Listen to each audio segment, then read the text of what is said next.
Muy bien, tenemos un mensaje muy especial, muy bonito, profundo y de muchos versículos, pero es necesario entenderlo. Y se llama ¿por qué la palabra de Dios es espada, leche, carne sólida y medicina? ¿Por qué la Biblia, cuando se refiere a la palabra de Dios, le llama como que es espada, como que si fuera leche, como que si fuera alimento sólido y como que si fuera medicina?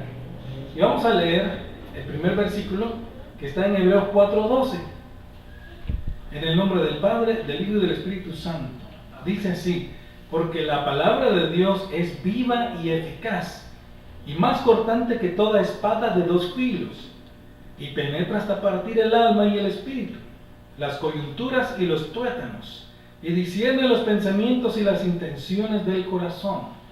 Muy bien, vamos a repetirlo. Dice: porque la palabra de Dios es viva y eficaz, y más cortante que toda espada de dos filos, y penetra hasta partir el alma y el espíritu, las coyunturas y los tuétanos, y discierne los pensamientos y las intenciones del corazón. Muy bien, entonces, ¿por qué la Biblia dice que la palabra de Dios es una espada? ¿Qué es lo que hace la espada? La espada corta. La espada corta la carne. La espada, ¿para qué se usa literalmente? Se usa para guerrear contra otra persona. Se pone en la mano y con la espada se pelea contra otra espada, y cuando se vence la otra espada empieza a cortar la carne. Entonces mire qué bonito. La palabra de Dios se está refiriendo que es una espada, y que la espada corta de tal forma que dice que todavía es más cortante que una espada de dos filos, ¿ok? Y que penetra profundamente. Ella empezó a hablar espiritualmente.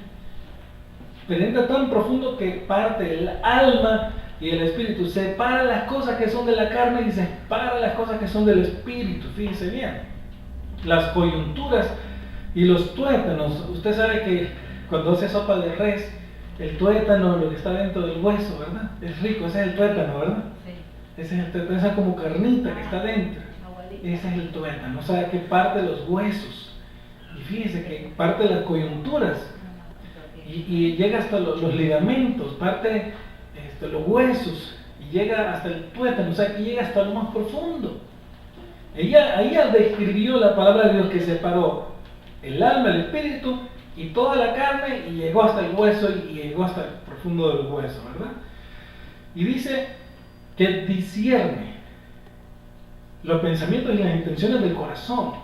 Mire, una forma sencilla de discernir a través de la palabra de Dios, cuando usted está orando por una persona, cuando usted está orando por una casa, la Biblia de Dios dice, la palabra de Dios dice que el diablo cuando sale de la casa, huye y anda desesperado porque él está en una condenación por lugares desérticos, y luego quiere volver a su casa de donde salió, pero luego se trae a otros 7 más malos que él y entran, y aquella persona llega a ser peor que antes. Entonces se está refiriendo a una casa que es un cuerpo y a una casa que es una casa literal.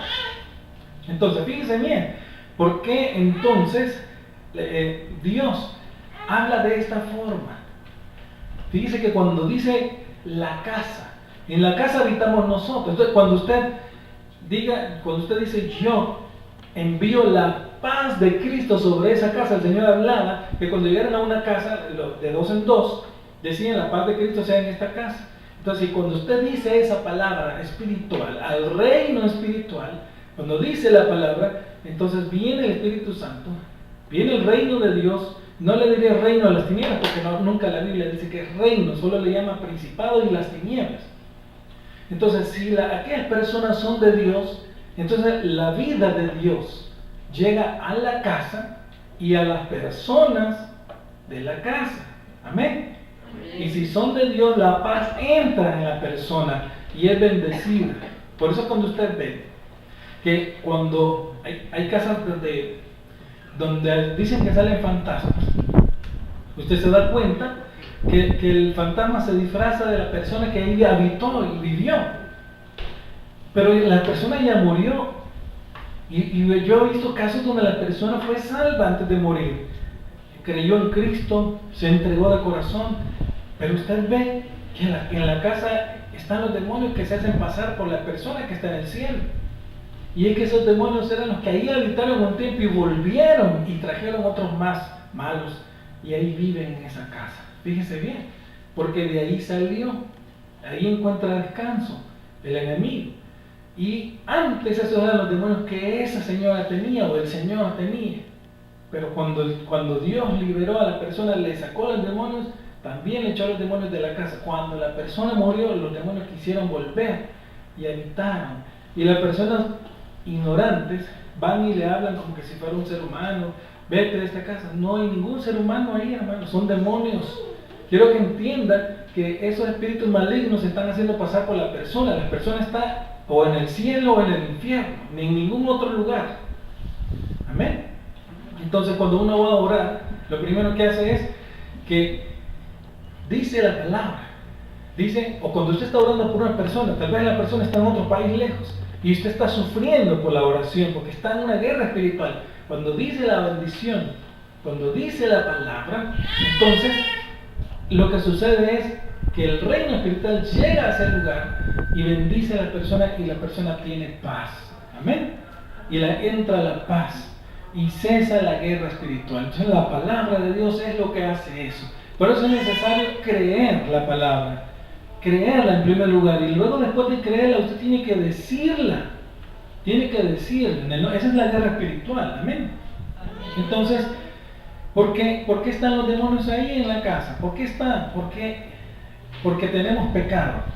Y este es de 3 puntos que voy a decir. Este es el número 1. La palabra es espada para cortar el pecado que tenemos. Se está refiriendo que tiene que separar el pecado. Amén. Y aquí hay un principio: y mientras habitemos en este cuerpo tendremos pecado. Fíjese bien, hermano, pero mire, yo he nacido de nuevo. Dice la Biblia que somos santos, que andamos en santidad.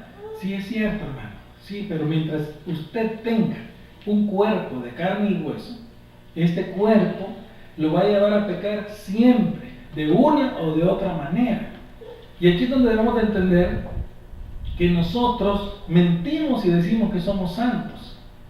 Nosotros vivimos en santidad y la Biblia nos llama santos porque el Espíritu Santo habita en nosotros y porque nos hace separarnos del mundo.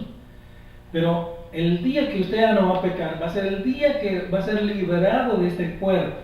Mientras viva los 100 años que vive en esta tierra, ¿verdad? O los 80 o los 70, usted va a tener su cuerpo que lo va a llevar hacia atrás. Va a querer su cuerpo ir en contra del Espíritu, aún teniendo a Dios. ¿Por qué? Porque el cuerpo es débil. Yo le voy a decir una cosa muy sinceramente. Por eso a mí no me gusta mucho predicar de la ley. Yo he conocido iglesias, y yo no estoy hablando mal de ninguna iglesia, pero entre más le dicen los 10 mandamientos, la gente más va a pecar. Y se lo vuelven a decir, y guarden la ley, guarden los 10 mandamientos, no matar, no esto, y más va a hacer la gente, más va a mentir, más va a fornicar. Y aquí es donde hay que entender que si nosotros solo nos vamos por la ley va a producir en nosotros muerte, pecado. Por eso la ley es tan buena y hace bien su trabajo, que eso es lo que produce. Entonces, ¿qué es lo contrario? Para que no produzca eso, ¿qué es lo que debería de ser? La gracia. La gracia produce vida, la gracia produce amor, produce paz, produce los frutos del Espíritu. No hay ninguna ley que condene tales cosas. Yo hice una prueba, teníamos un grupo de oración por aquí cerca, y yo dije, voy a hacer la prueba.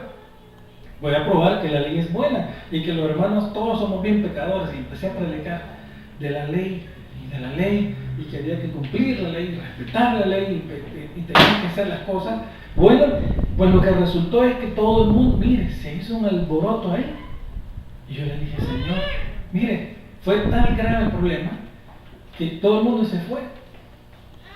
Y luego es tan buena la ley que me empezaron a mí a contar. Fíjese que los 31 hermanos que llegaban en un bus, resulta que el líder era un asaltante del centro y los mandaba a robar.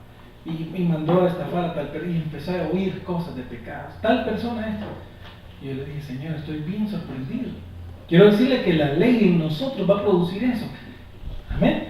Y la ley es la palabra de Dios santa, es buena. Ahora, yo no le voy a poner ningún pero a la ley. Jesús vino a cumplir toda la ley. Jesús probó que la ley es buena. Solo Él la pudo cumplir. Entonces yo me voy más por la gracia, por la misericordia. ¿Por qué? Porque es tan nuestro pecado, porque nuestro pecado es tan grave. Quiero decirle que el Espíritu Santo escribió palabra por palabra de la Biblia, inspirando a los santos hombres de Dios. Sabiendo el Espíritu Santo el poder del pecado en el cuerpo humano, la maldad y el estado de corrupción que usted y yo, nosotros somos unos pobres, desnudos, ciegos, desventurados, maltrechos por el pecado. Antes de venir a Cristo, ya estando en Cristo, todavía hay algún pecado que cobra vida y empieza a moverse y a hacer cosas terribles. Y le digo que eso es una cosa real en la vida de los cristianos. Si usted va a ver la vida de Jimmy Swaggart, cuando él pecó, el pecado que estaba en él, que después el mundo lo quiso publicar, vino con la señora esta que se llamaba, de apellido Murphy, que si no me equivoco, y lo único que él hizo fue ir a un motel, llegó con la señora prostituta y ella le hizo un striptease. Ese fue todo el pecado. Le tomaron fotos, lo denunciaron. Ahora, ¿qué había hecho él antes? ¿Qué había hecho este señor? Él antes había denunciado y había descubierto la desnudez de 2 pastores. Y por eso le quitaron el ministerio. Los pastores súper famosos. Después, uno de ellos se vengó, le pagó $200,000 a un detective y lo cacharon. Él pidió perdón públicamente. Ahora, ¿cuál fue el pecado de él? Si usted se da cuenta, número 1, descubrir la desnudez de la otra persona. Dicen que las personas que fueron los que descubrieron la desnudez de Jimmy Swaggart ya no están vivos. ¿Por qué? También era otro pecado, ¿verdad? Entonces, pero él no llegó a ser, la señora esta vendió a Penthouse su historia y se tomó fotos de cómo él le gustaba verla, y entonces las publicaron, y después todo el mundo sabía cuál era el pecado de Jimmy Swaggart, qué era lo que le gustaba ver. Entonces usted se da cuenta, el pecado está haciendo cosas. ¿Qué es lo que hicieron? Lo suspendieron 3 meses. Luego lo vuelven a poner. Él tenía unas ganancias millonarias, eran millones los que le entraban. Luego, hoy sí lo hace. ¿Ok? En 1991 y lo cachan. Pero fíjese cómo sucede la cosa. Luego se retira varios años y hoy está de nuevo predicando.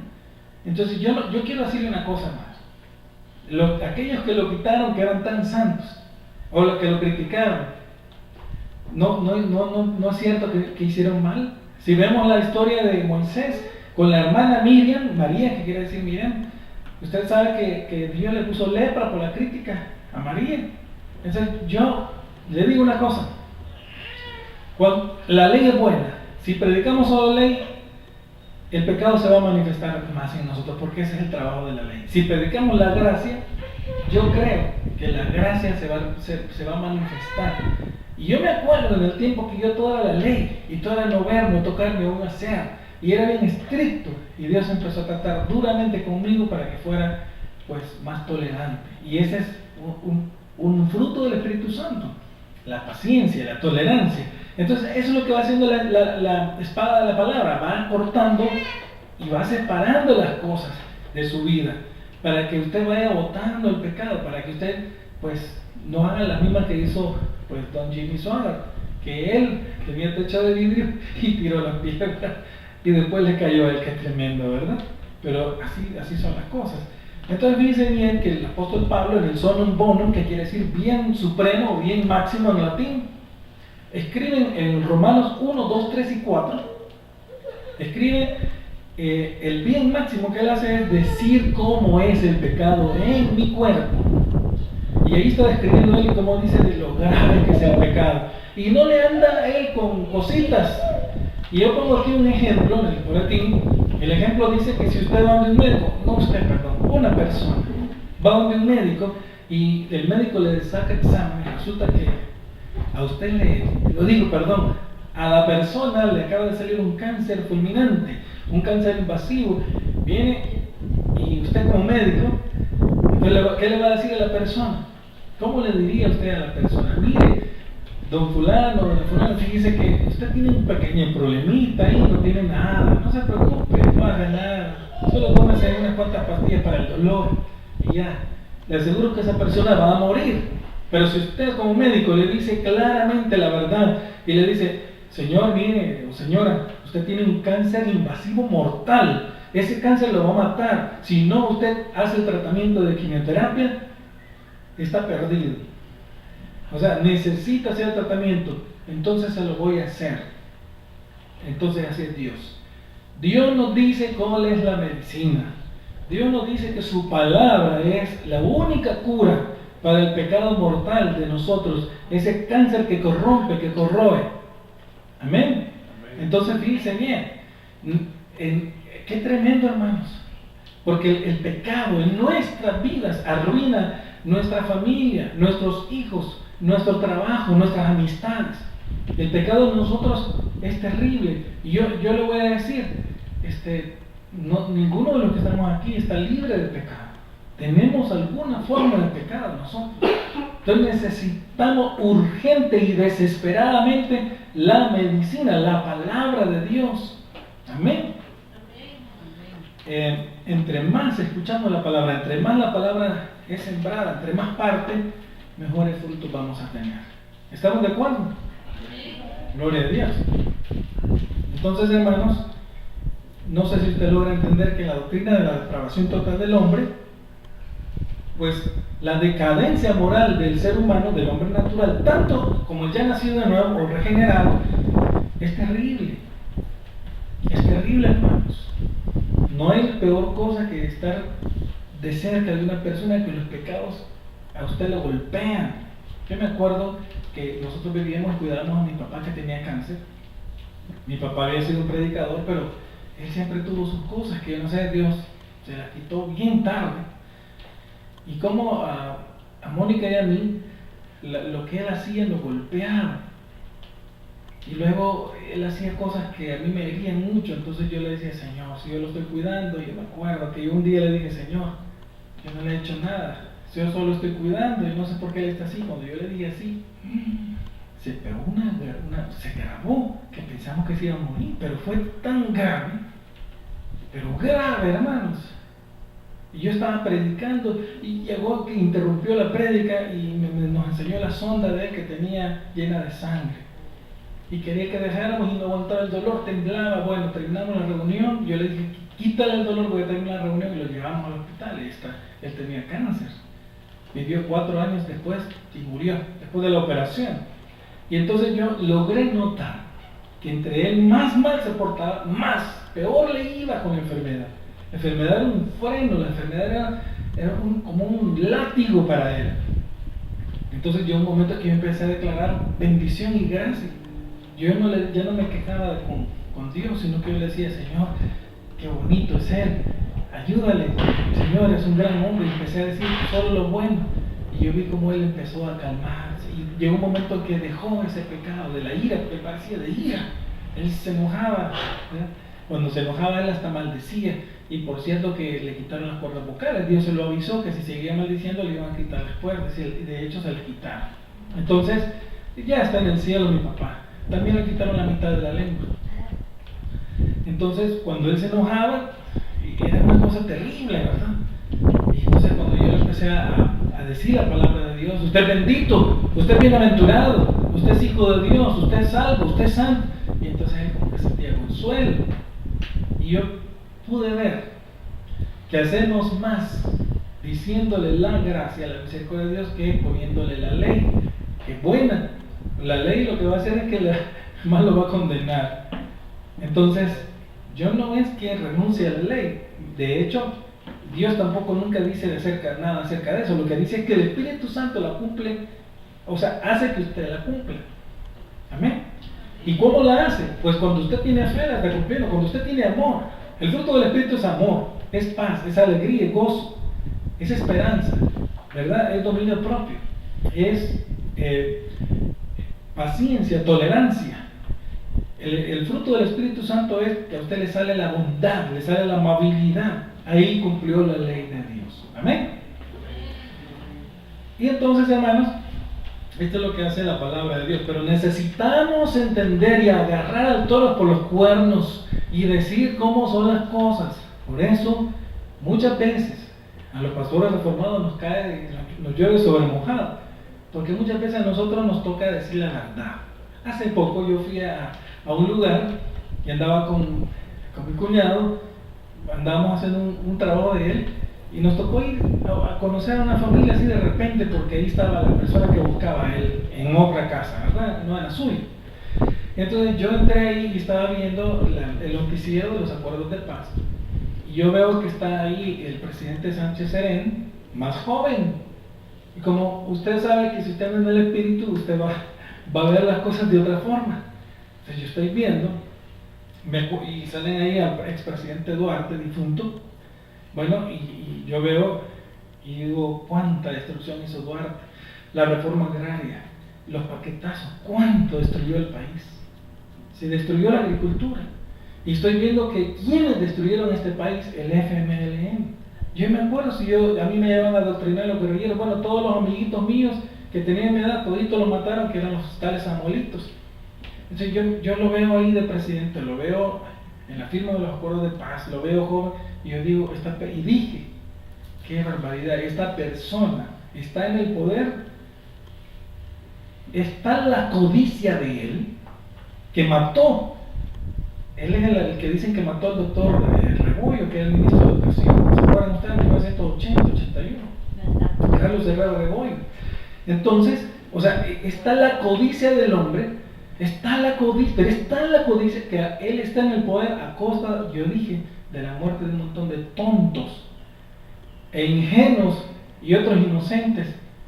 Y la persona, la dueña de la casa, me hizo una cara. Ups, dije yo. O sea, cómo a la gente le duele oír la verdad, hermanos. Y yo lo bendigo al presidente. Tendrá una misión en la vida. Yo lo bendigo, que la gracia de Dios un día le perdone. Pero hermano, ¿a qué costo está ahí? O sea, usted se da cuenta, no sé si se acuerdan de qué terrible era la guerra en este país. Luego doña Guadalupe Martínez dice en la entrevista un día de esto que a ella le cae bien haber hecho todo eso y que ella lo volvería a hacer, y que se siente orgullosa. Entonces, yo no concibo que voy a ir a hablarle a una persona de Cristo y voy a ir, mire, y le voy a hablar suavecito. Yo no le puedo decir porque se me va a ofender, porque no, hermano. A nosotros nos toca decir la verdad sin tapujos, así como el médico que le tiene que decir, mire, tiene cáncer, y si tiene que entrar en el tratamiento, se lo voy a hacer porque si no usted se muere. Quiero decirle que el pecado en nuestra vida es tan grave, pero es tan grave, es un veneno mortal que tenemos, que Dios lo tiene que tratar con dureza, con una gran dureza. Lo tiene que tratar con la espada de la palabra. La espada de la palabra a usted y a mí nos va a meter en pruebas para purificar nuestra fe. Porque quiero decirle que ya no es por ley, sino que es por fe. Ya no es por ley, es por gracia. Si fuera por ley, entonces ya no es por gracia. Entonces su salvación, de lo que se trata todo el cristianismo, es de su salvación. Es de hacer la voluntad de Dios en su vida, se llama Jesucristo manifestado. Entonces, esa voluntad, cuando Cristo se manifiesta en su vida, ahí está agradado a Dios. Cuando una persona se salva, es cuando ya agradó a Dios. Los que se van a salvar en la vida son las personas que Cristo se ha manifestado en sus vidas. Y esto solo se logra por el medio de la fe. Amén. Muy bien, entonces hermanos, la condición de nosotros es tan miserable que Dios con su palabra tiene que partir el pecado y tiene que empezar a chachajear, como decían por allá, a cortar. Entonces eso nos duele.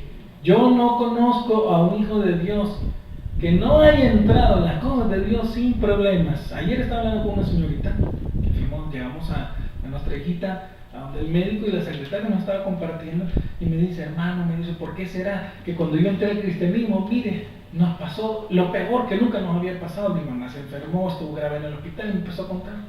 ¿Y por qué antes, cuando estábamos en el mundo, nada de eso pasaba? Y dice la Biblia que es necesario que entremos al reino de Dios a través de muchas pruebas. Entonces usted no se vaya a sorprender, porque la palabra de Dios usted la va a oír, pero va a producir un fruto de vida. Pero es necesario que usted lo aparte, lo separe del mundo. Y por eso dice la Biblia que el juicio empieza por casa. Dice Pedro que por eso es que es necesario que pasemos ahora por un poco de pruebas, pero que después nosotros vamos a estar en alegría. Entonces, hermano, su hijo, usted ve que su hijo está haciendo algo incorrecto y usted lo tiene que corregir, lo tiene que poner en disciplina. Al niño le va a doler. Entonces, así es la palabra de Dios. La palabra de Dios está viva, nos va a bendecir, pero también nos va a doler hasta cierto punto cosas que Dios tiene que hacer. Amén. Gloria a Dios. Entonces, hermanos, pues fíjese que la palabra de Dios hay que decirla cruda, ¿verdad? Porque es la medicina, porque es la espada para quitar el cáncer, para erradicarlo, para extirparlo. Erradicar quiere decir arrancar de raíz, eliminar completamente algo que se considera perjudicial o peligroso. Nosotros hemos visto que en la película de Éxodo, Dioses y Reyes, Moisés está hablando con una teofanía o cristología, y en la película lo ponen como que es un niño peloncito. Moisés lo miraba al niño, pero nadie más miraba que al niño, solo Moisés. En la película se mira que se ve a Josué que sale a ver y a espiar a Moisés como para aprender de él, y se ve que Moisés está hablando como que es loco solo, pero Moisés sí está viendo a la teofanía o cristología. Y en una de esas me llama la atención, ya le habían mandado un montón de pestes a Egipto, ya le había caído, ya de todo, y entonces Moisés le dice, mira, ya es suficiente, pobrecitos. Y entonces el niño le dice, eso es todo lo que tienes. Pues no, le dice, así como tú dices, no van a entender. Hay que golpearlo duro para que entiendan, digo, para que lo dejen salir. Hay que darle duro, que se hinquen, que clamen, que rueguen, porque solo así los van a dejar ir. Y le empieza a caer más plaga hasta que muere el hijo del faraón. Entonces, vea usted cómo es la sabiduría de Dios. Dios no va a tratar suave, hermanos. Por eso es que a las personas que les gusta solo ir al Dios de amor, están en problemas. Porque Dios es un Dios de juicio, de ira. Hermanos, Dios no dejó vivito al faraón. Dice la Biblia que murió ahí en el río, en el mar, ¿verdad? Me encantan los efectos especiales. Mucha gente que ha dicho, no, pero solo le ven lo malo a la película. Yo me fijé más lo bueno. Hay muchas cosas que la han hecho más científicamente. Entonces, pues, así le dice, hay que golpearlos. Dice, ¿crees que van a entender solamente con esas plagas? No van a entender, hay que golpearlos. Duro, muy duro, para que se humillen, para que rueguen, que supliquen de rodillas para que cedan. Algo así le dice. Entonces, hermanos, todo porque el hombre tiene un deseo natural para controlar su propia vida, para que Dios no la controle, sino él mismo. Es un egoísmo, ¿verdad? Y por eso ignora los principios de vida de la palabra de Dios. Dios ya dio principios, y nosotros posiblemente podríamos estar viviendo bajo principios satánicos y no cristianos.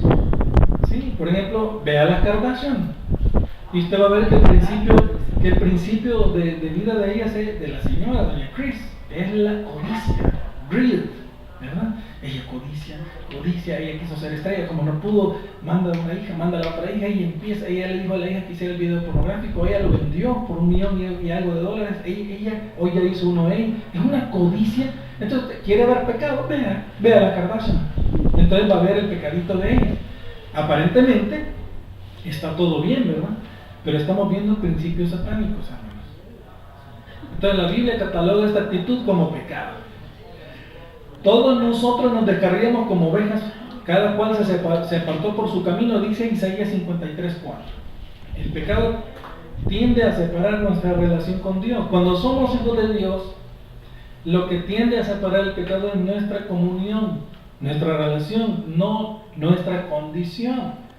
Si usted tiene un hijo y es hijo legítimo, entonces ese hijo es suyo, nunca va a dejar de ser hijo, ¿verdad? Siempre va a ser hijo suyo.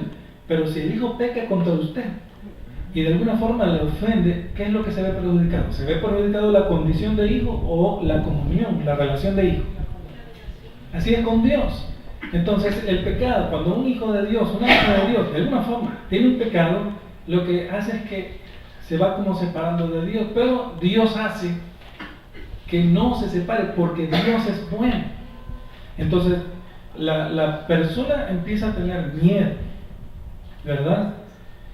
Y como no entiende, entonces a Dios tiene miedo, no lo busca en oración, trata de vivir su vida fuera de la voluntad de Dios. Amén. Así sucede, hermanos. Y esto es cuando se ha cortado, se ha interrumpido, digámoslo así. Se ha interrumpido. Yo no voy a decir, como mucha gente dice, que se arruinó la comunión de Dios y que se cortó y que ahora la persona va para el infierno. Yo no voy a decir eso porque Dios no miente cuando Él dijo que todas las ovejas que el Padre le diera eran suyas y ninguna se iba a perder. Yo no puedo conseguir que voy a decir una cosa que va a ir en contra de las declaraciones del Señor, que por cierto algunos dicen que son exclusivistas y que sí lo son. Sí, hermano, sí. Entonces fíjense bien, qué tremendo, ¿verdad? Entonces, usted debe entender la doctrina de la depravación total del hombre correctamente.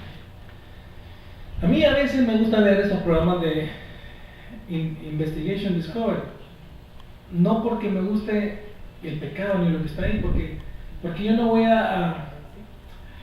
no es mi principio decir, uy, no veo eso, no lo toco, como otras personas que les da miedo todo. Una vez vino un pastor aquí que tenía que orar y salió corriendo, uy, ahí hay demonios, y salió corriendo. Entonces, ¿qué dijeron? Cobarde, dijeron. Yo no consigo un pastor cobarde, ¿verdad? Entonces, fíjese que, pues, lo que sucede, hermanos, es que nosotros debemos de entender las cosas. A veces yo veo esos casos solo para entender la doctrina de la depravación total del hombre. Amén. Bueno, pues dice Isaías 59:2, el problema está en que sus pecados los han separado de Dios. Cuando una persona en su estado natural, sus propios pecados le han separado de Dios. Amén. Entonces, cuando nuestra relación con Dios es correcta, no es correcta, ocasiona pecados o problemas en muchas áreas de nuestra vida. Tenemos problemas en nuestro matrimonio, en nuestra carrera, en nuestras relaciones, en nuestras finanzas. Y fíjense que esos problemas, pues el ser humano o nosotros los tratamos de resolver solos. Ese es otro error.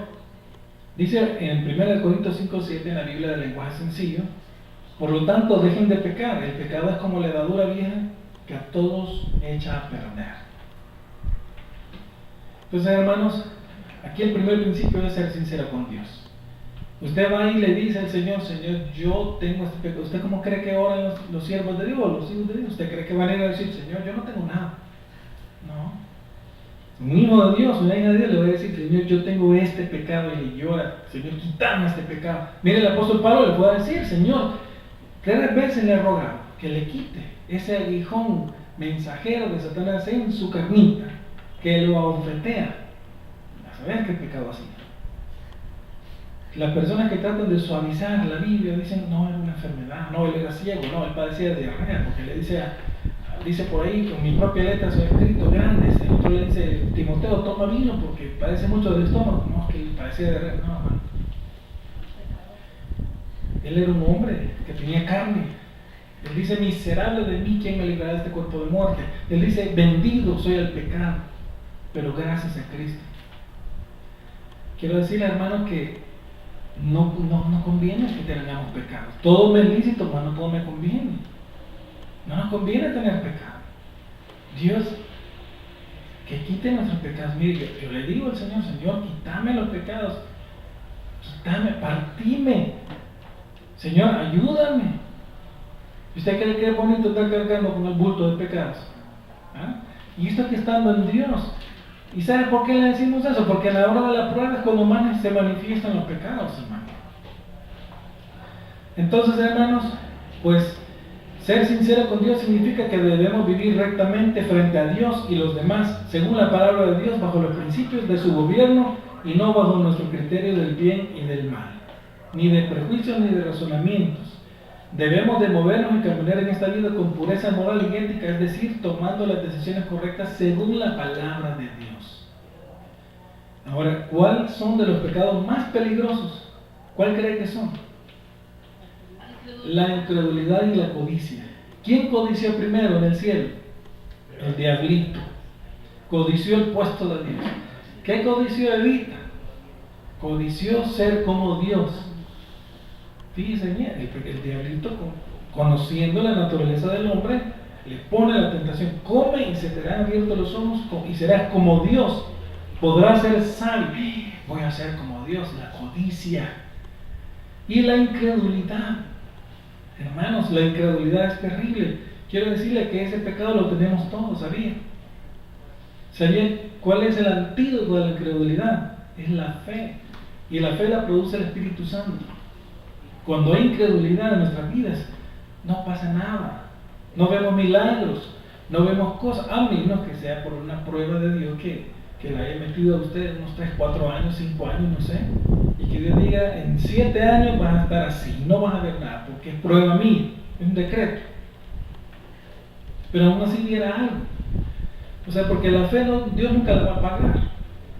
Pero la incredulidad, hermanos, es un pecado que Dios lo tiene que cortar con su espada de doble filo. Tiene que separar esa incredulidad. Hay un texto aquí, un versículo que dice en Marcos 5:6: por su falta de creencia no pudo obrar grandes milagros entre ellos, excepto colocar sus manos en unos pocos enfermos y los sanó.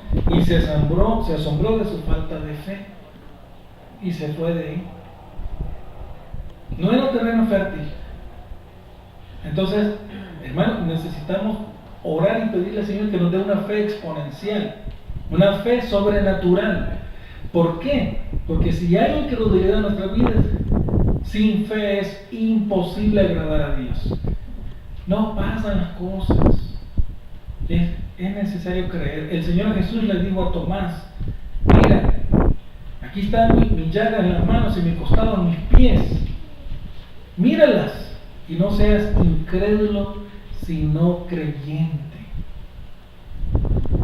Es terrible la incredulidad. Quiero decirle que el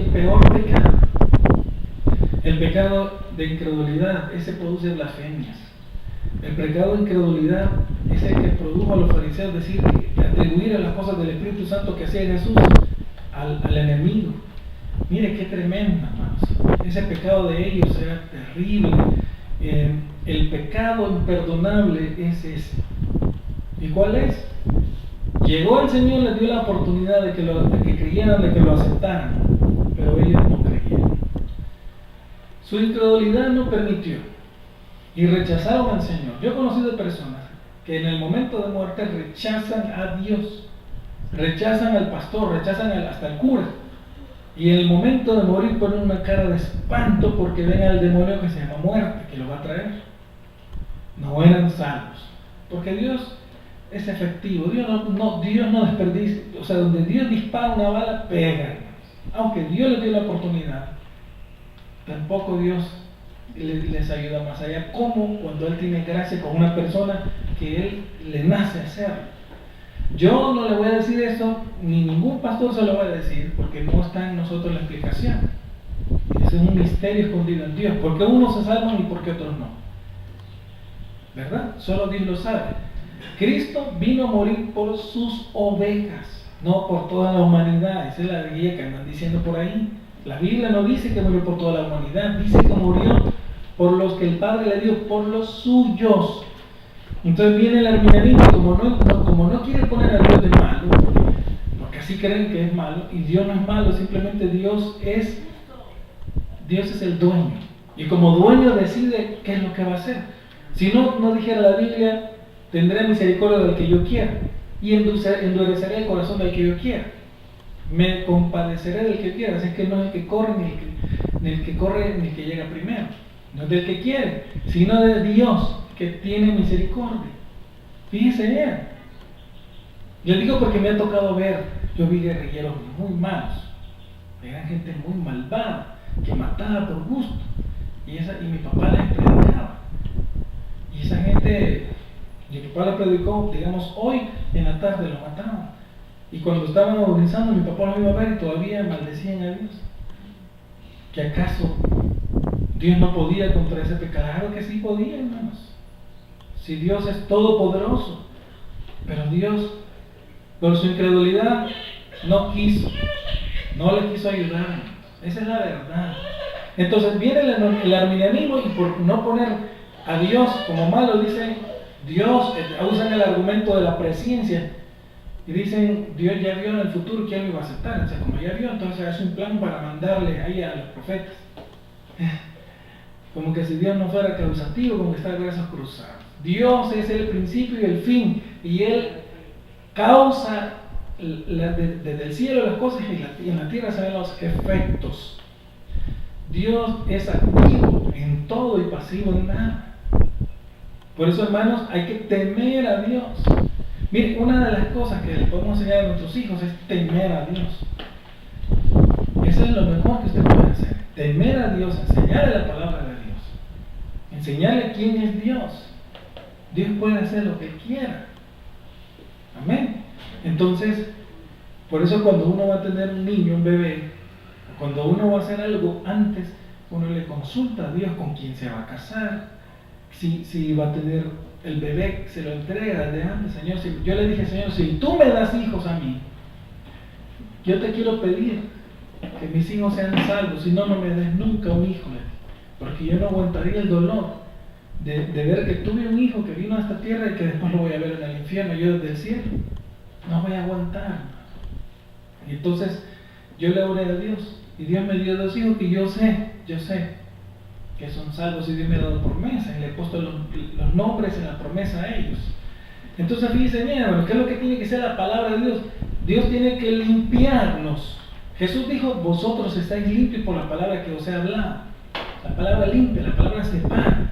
Entre más se va metiendo con usted con el Señor, entre más la palabra la escucha, usted va quedando limpio de impurezas y va siendo una mejor persona. Amén.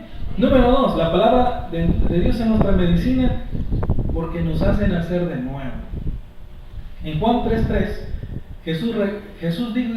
Jesús respondió y le dijo, de cierto te digo, que el que no naciere de nuevo no puede ver el reino de Dios. Cuando la persona nace de nuevo se convierte en un bebé espiritual. Hágale así. Usted es un bebito espiritual, ¿verdad? Mire, yo no sé usted, pero a mí y a otras personas que yo conozco, miren, a mí se me olvidó un montón de cosas. Cuando yo nací de nuevo, a mí se me olvidaron un montón de cosas. Yo volví a ser como un niño. No sé cómo le habrá pasado a usted, a otras personas no les pasa así, pero siempre han nacido de nuevo. Entonces, para ver el reino de Dios en nuestras vidas necesitamos nacer de nuevo, del Espíritu de Dios. Dios le dijo a Simón el leproso, el fariseo, que era un religioso. Fíjese bien, a nadie se lo había dicho, se lo dice a un religioso. ¿Por qué? Porque cuando somos religiosos, primero va la religión y la doctrina, ¿no? Entonces, primero, nacer de nuevo para entender el reino de Dios. De esta vida se trata de entender y comprender el reino de Dios. Juan 17:3 dice, y en esto consiste la vida eterna, en que te conozcan a ti, el único Dios verdadero, y en Jesucristo que me has enviado. Entonces la vida eterna consiste en conocer al Padre y al Hijo, en crecer espiritualmente. Amén. Entonces, pues, hermanos, necesitamos volver a ser como niños. Un niño, yo lo veo con la niña, pues, un niño débil, un niño no puede. Un niño usted le tiene que dar lechita, lo tiene que ayudar, porque el niño no puede. Así es Dios con nosotros. Que Dios nos haga niños, porque de ellos es el reino de los cielos. Dice 1 Pedro 2:2, desead como niños recién nacidos la leche espiritual no adulterada, para que por ella crezcáis para salvación. ¿Qué es lo que necesita un niño? La leche espiritual no adulterada. ¿Por qué dice no adulterada? Porque hay una leche. Se está refiriendo a la palabra de Dios, que no tenga herejías. que no tenga falsas enseñanzas, que no tenga falsas doctrinas. Fíjese bien, porque hoy en día el evangelio está trastocado. No sé, se ha metido un montón de mentiras. ¿Cómo? Humanismo. Y no se dice correctamente la Biblia, porque las personas sacan a Dios. Lo que dice el arminianismo es, mire, cada quien es libre de salvarse y Dios no mandaría a nadie al infierno por él mismo, sino que la persona ella misma decide. Entonces ahí ya no meten a Dios y toda la culpa se le echan al libre albedrío. Pero la Biblia es más profunda. La Biblia dice que temamos al que tiene el poder de enviar nuestra alma al infierno. O sea que a Dios hay que temer, que Dios tiene la última palabra.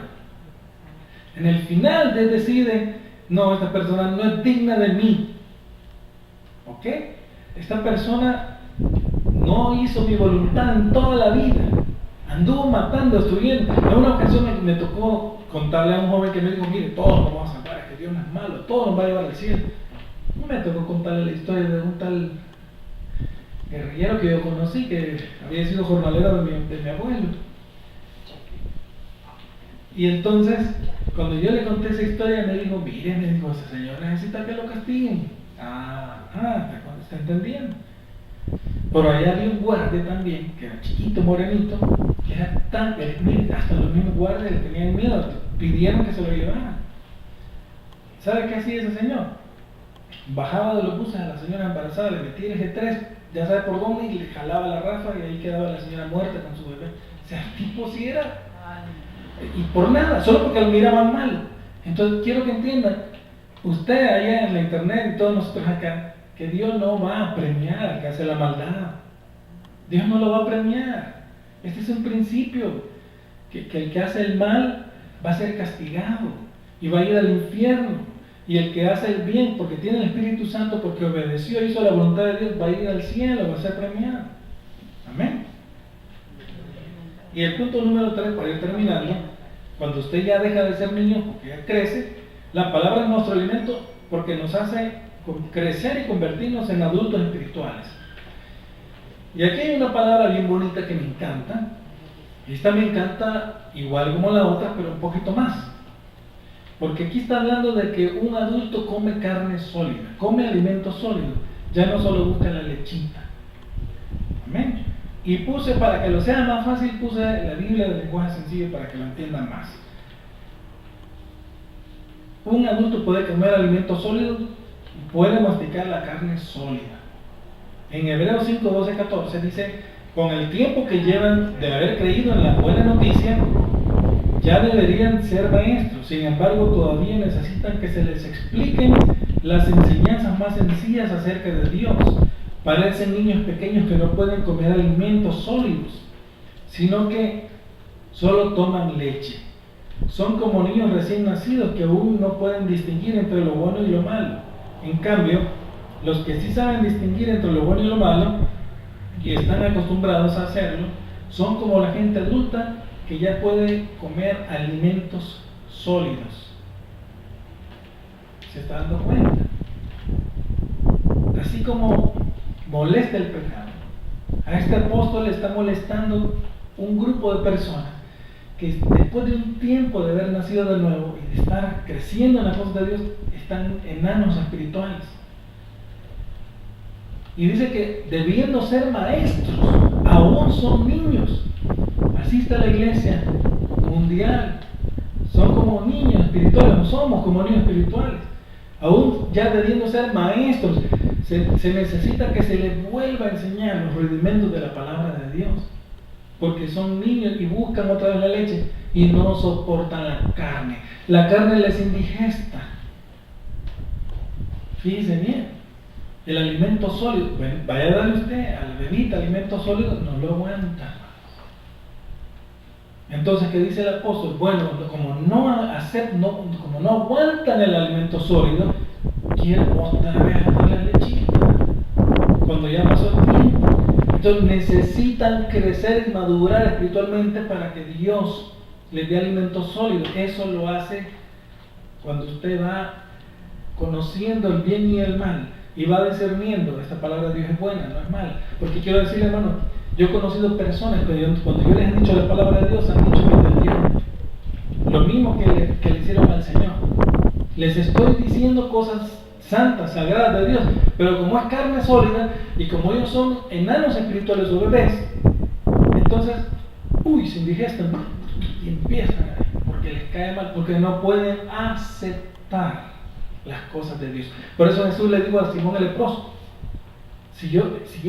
tú que eres maestro de Israel, y yo te explico esto, o sea, si esto no lo entiendes, ¿cómo será si te hablo de las cosas celestiales?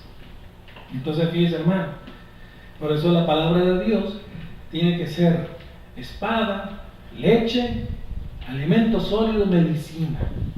Porque nosotros necesitamos la cura, necesitamos entender que la palabra de Dios, que se nos diga cruda, esa es nuestra medicina. Amén. Así es, literalmente. Si no, vamos a estar enanitos espirituales. ¿Cuántos quieren crecer espiritualmente? Levanten la mano. Yo quiero decirle que da lástima ver a un bebé cuando ya pasó mucho tiempo, da lástima. La persona que busque pagar una deuda, Dios le va a dar el dinero. La persona que busque crecer espiritualmente, Dios le va a dar el alimento correcto. La persona que no busque, no se lo va a dar. Fíjense bien.